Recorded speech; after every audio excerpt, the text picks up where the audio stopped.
मतलब अरुणाचल में ऐसी प्रॉब्लम थी कि राइट फ्रॉम बिगनिंग हम इस पर एक भी आइडेंटिफाई नहीं कर पाए कहीं भी। तो हमें सबसे पहले उनको बचाना है। मरने से बचाने के लिए जो काम करता है, आइडेंटिफाई का साथ साथ उसमें हमारा कुछ इंटरवेंशन हो ना, उसमें कंजर्वेशन एफर्ट हो।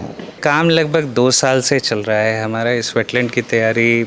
नमस्कार सभी को, HTV न्यूज़ चैनल में आप सबका स्वागत है। मैं हूं अरुण डेगर। इस वक्त हम आए हुए हैं डीके कन्वेंशन हॉल पे, क्योंकि यहाँ पे आज एक वर्कशॉप का प्रोग्राम रखा गया था। और आज का जो ये प्रोग्राम, जो वर्कशॉप जो प्रोग्राम है, ये खासकर आपको वेटलैंड कंजर्वेशन के लिए बात करता है। तो आज का जो प्रोग्राम को फैसिलिटेट किया गया है आपका डिपार्टमेंट ऑफ एनवायरनमेंट, आपका forest and climate change, government of Arunachal Pradesh, जिसको कंडक्ट किया गया है आप वेटलैंड इंटरनेशनल साउथ एशिया, जिनको कंडक्ट किया गया था। इन लोगों से हम बात करेंगे और जानने के लिए कोशिश करेंगे कि आज का जो वर्कशॉप का प्रोग्राम रखा गया था, इसका जो मेन मोटिव क्या है, हम इसे जानने के लिए बात करेंगे। वेटलैंड्स इंटरनेशनल साउथ एशिया जो एक अंतर्राष्ट्रीय संस्था है जो वेटलैंड्स पे काम करती है, और वो अरुणाचल प्रदेश सरकार के साथ एक मेमोरेंडम ऑफ अंडरस्टैंडिंग है, जहां हम लोग as a knowledge partner Arunachal Pradesh सरकार को वेटलैंड कंजर्वेशन के सारे इश्यूज़ में मदद दे रहे हैं। और आज की जो चर्चा थी वो जितने भी प्रायोरिटाइज्ड वेटलैंड्स हैं स्टेट के, उनका मैनेजमेंट कैसे किया जाए, कौन सी साइंस लगाया जाए, किस तरीके से हम एक बेहतर मैनेजमेंट दे करके इन वेटलैंड्स को बचा सकते हैं, उस पर की गई थी चर्चा। सर, जैसे हम लोग को पता चला है कि आप लोग का ये वर्कशॉप का प्रोग्राम है, आज का ये दूसरा दिन है। तो सर, ये प्रोग्राम कितना दिन से आप लोग करने के लिए कोशिश कर रहे हैं, तो और इसका जो पीरियड है वो कब तक का रखा गया आप? तो ये इस पे काम लगभग 2 साल से चल रहा है हमारा। इस वेटलैंड की तैयारी जो है, अरुणाचल जो मेंबर सेक्रेटरी हैं, अरुणाचल प्रदेश प्राधिकरण जो वेटलैंड्स का है, तो हम लोग, और मैं, ये डॉक्टर सिद्धार्थ कौल हैं, प्रेसिडेंट है वेटलैंड्स इंटरनेशनल साउथ एशिया से। तो हम लोग अरुणाचल 2-3 बार आए और यहाँ पे हमने देखा कि यहाँ के वेटलैंड्स को काफ़ी एक मदद की ज़रूरत है, टेक्निकल सपोर्ट की ज़रूरत है। और उसके बेसिस पे हम लोगों ने फिर कलेक्टिवली एक एजेंडा तैयार किया कि यहाँ पे क्या काम होना चाहिए। और उसका जो पहला कदम है आज, ये एक ट्रेनिंग कम कंसल्टेशन वर्कशॉप है, जहाँ तकरीबन 50 लोग जहाँ बैठे हैं जो वेटलैंड्स से डिफरेंट तरीके से जुड़े हुए हैं, और हम ये समझने की कोशिश कर रहे हैं कि हम किस तरीके से वेटलैंड को मॉनिटर कर सकते हैं, किस तरीके से बेहतर नक्शा बना सकते हैं, या जो कम्युनिटीज़ हैं उनको कैसे जोड़ सकते हैं। आप लोग का ये वर्कशॉप का प्रोग्राम है, इसमें सर पार्टिसिपेशन का अगर हम बात किया जाए, अगर पार्टिसिपेशन में किन किन लोगों का यहाँ पे पार्टिसिपेशन? ये मेंबर जो अरुणाचल प्रदेश की ये जो प्राधिकरण है उसके सारे सदस्य थे। यहाँ पे PCCF जो हेड ऑफ फॉरेस्ट फोर्स हैं वो सवेरे आए थे, मेंबर सेक्रेटरी थे, डायरेक्टर इन्वायरमेंट है, और इनकी पूरी टीम है। और प्लस जो फील्ड साइट हैं उसके डिफरेंट लेवल के ऑफिसर्स जो हैं वो यहाँ पे आए हुए थे। और रॉबिन जी, मुझे पता है कि यहाँ पे कुछ वेटलैंड मित्र भी आए हैं जो कि डिफरेंट गाँव से जो वेटलैंड के करीब हैं, वो भी यहाँ आए थे इस बातचीत का हिस्सा बनने के लिए। सर, हम ये बताएं कि in the context of Arunachal Pradesh, अगर Arunachal Pradesh as a geographical आपको देखा जाए, तो सर आपको कौन कौन जगह पे आपको वेटलैंड का जो हॉटस्पॉट एरिया है, सर उसके बारे में आप क्या बताना पाएंगे? देखिए, हॉटस्पॉट एरिया तो मतलब अरुणाचल में ऐसी प्रॉब्लम थी कि राइट फ्रॉम बिगनिंग हम इस पर एक भी आइडेंटिफाई नहीं कर पाए कहीं भी। तो बड़ी तमन्ना थी हमारी कि यहाँ से कुछ होना चाहिए। अब मैं काफ़ी देर काम कर चुका मंत्रालय में, 30 साल में एनवायरमेंट मिनिस्ट्री में था, तो उस टाइम यहाँ से कोई आइडेंटिफाई हुआ नहीं था कोई भी वेटलैंड। तो तब से हमारी ये जस्ट तमन्ना थी कि हम यहाँ से कोई वेटलैंड करें जो ताकि पूरे सिनेरियो में इंडियन लिस्ट में अरुणाचल का ही नाम आए। तो उसके बाद मैं जब गवर्नमेंट से वापस आ गया, तो उसके बाद मैंने वेटलैंड इंटरनेशनल प्रेसिडेंट ज्वाइन किया। तो वहाँ पर हम ये देख रहे थे कि भाई जो चीज़ नहीं हम कर पाए तो वो आजकल पूरी करेंगे। तो इसी अटेम्प्ट में हम 3 बार यहाँ पर आ चुके हैं। हम ग्लोल खुद गए, चल के गए, वहाँ पर इतना मुश्किल लेक है, क्योंकि इस इच्छा से कि हम कुछ यहाँ पर अरुणाचल प्रदेश के लिए कर पाएँ। और अरुणाचल प्रदेश बहुत अच्छा एरिया है, जहाँ की जितने भी हाई आल्टीट्यूड वेटलैंड्स हैं, यहाँ पर जो हाई आल्टीट्यूड वेटलैंड से वो इनको वाटर टावर ऑफ वर्ल्ड कहा जाता है, बिकॉज क्लाइमेटिक चेंज से, ग्लोबल वार्मिंग से वो पिघल रहे हैं ग्लेशियर्स, वो सारा पानी नीचे आ रहा है। नीचे पानी आने से नीचे की जितने भी आपकी परिस्थितियाँ वो चेंज हो जाती है, वेजिटेशन चेंज हो जाती है, सब कुछ चेंज हो जाता है। तो अल्टीमेट उसका असर नीचे के वेटलैंड्स पर पड़ता है। तो हमें सबसे पहले उनको बचाना है। तो इसलिए इसलिए हम ये भी कह रहे थे कि जितने भी हाई एल्टीट्यूड वेटलैंड्स है खासकर अरुणाचल में, उसको बचाने की हम कोशिश करेंगे, वहाँ का मैनेजमेंट एक्शन प्लान बनाएंगे, उनको कंजर्व करने की कोशिश करेंगे। इसी तमन्ना से हम गोवा भी गए, काफ़ी मुश्किलें भी आई वहाँ पर, लेकिन हमने वो आइडेंटिफाई भी किया एरिया और अब हम उसमें आगे भी काम करने जा रहे हैं। किस तरीक़ा से कंजर्व किया जा सकता है वेटलैंड को? बहुत सी इश्यूज़ हैं उसमें, कैसे कैसे आपको करना है, वेटलैंड को केटर कैसे करना है, आपको क्या क्या चीज़ें हैं जो बड़ी एसेंशियल है वहाँ करने के लिए।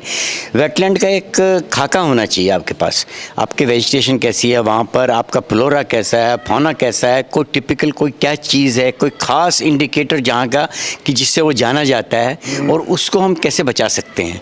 तो यही एक चीज़ें होती हैं वेटलैंड में इनिशियली टू स्टार्ट विद। जब आहिस्ता आहिस्ता आपका खुलता जाएगा राज, बढ़ता जाएगा मामला, तो आगे आगे फिर और आगे चीज़ें आपके सामने आएंगी, क्या क्या करना पड़ेगा हमें। आपका जो आज का वर्कशॉप का प्रोग्राम जो रखा गया था वो खासकर आपका वेटलैंड को कंजर्वेशन के लिए बात करता है कि वेटलैंड को बचाना चाहिए।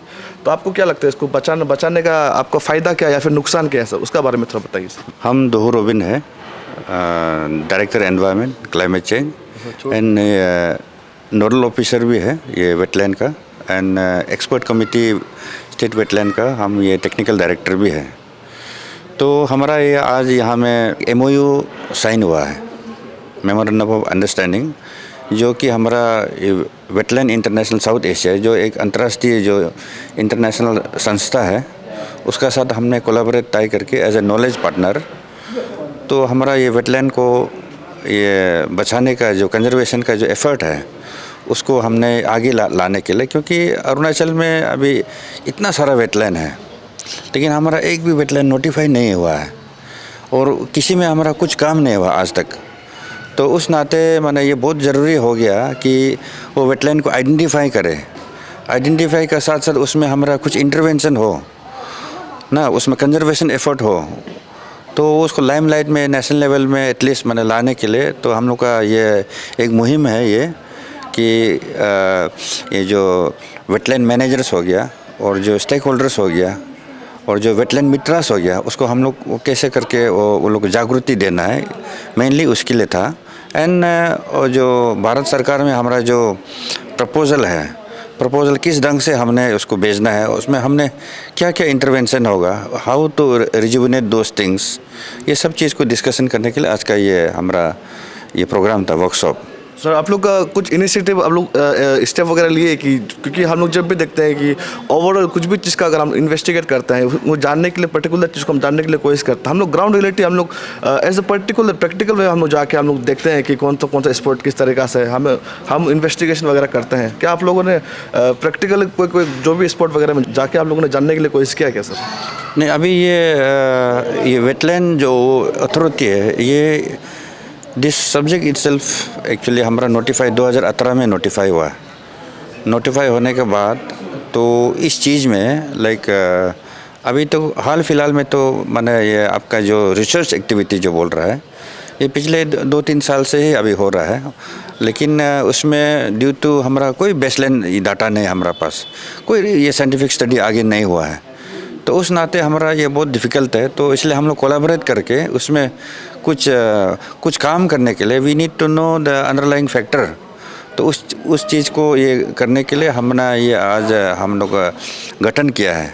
तो अभी ऐसे कुछ एक्टिविटी तो नहीं हुआ, उसका आगे में हमारा जानकारी। सो वेटलैंड में अगर हम पर्टिकुलर वेटलैंड को अगर हम लोग डेवलपमेंटल एक्टिविटीज़ में अगर हम करने के लिए कोशिश कर रहे हैं, यहाँ पे डेवलपमेंटल एक्टिविटीज़ किसी का भी कुछ प्राइवेट रेसिडेंस वगैरह अभी कुछ पे अगर बनाना होगा तो क्या अगर वेटलैंड पे अगर ये किया जा सकता है, अगर किया जा सकता है तो सर उसका नुकसान क्या है या फिर फ़ायदा क्या है सर, उसका बारे में बताइए। वेटलैंड का एक्चुअली जो वेटलैंड का मेन मोटो होता है टू कंजर्व, उसमें डेवलपमेंट बोल के नहीं होता है, बट लेकिन वो जो वेटलैंड को जो है उसको एक्सटिंक्ट होने के लिए, एक्सटिंक्ट होने से बचाने के लिए, और जो वेटलैंड जो पोल्यूटेड हो गया, जो डिग्रेड हो गया, तो उसको रिजुविनेट करने के लिए, उसको मरने से बचाने के लिए जो काम करता है, तो रीजनरेशन जो एक्टिविटी होता है, रिचार्जिंग एक्टिविटी होता है, प्लांटेशन होता है ना, कुछ वीडिंग होता है, तो वो चीज़ को ये करने के लिए हमारा कंजर्वेशन एक्टिविटी बोलता है।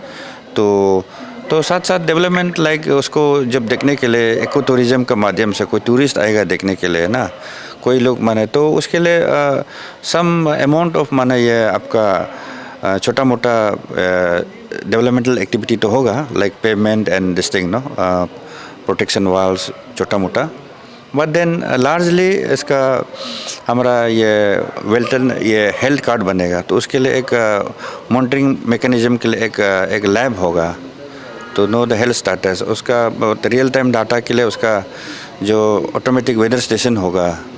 तो ये सब चीज़ like it is a part of the conservation efforts. आज यहाँ पे इन लोगों ने जो प्रोग्राम रखा गया था ताकि एक अवेयरनेस क्रिएट किया जा सके, ताकि आपका जो वेटलैंड एरिया को कंजर्व किया जा सके, और जिनका स्टेक होल्डर वेटलैंड से जितने लोग जुड़े होते हैं उन सबको ये लोग एक मैसेज देना चाहते हैं कि वेटलैंड को प्रिजर्व करना चाहिए, कि आने वाले फ्यूचर में काफ़ी सबके लिए काफ़ी मददगार साबित हो। तो अधिक जानकारी जानने के लिए हमारे साथ इस चैनल पर बने रहना, तब तक के लिए इजाज़त चाहता हूँ। धन्यवाद।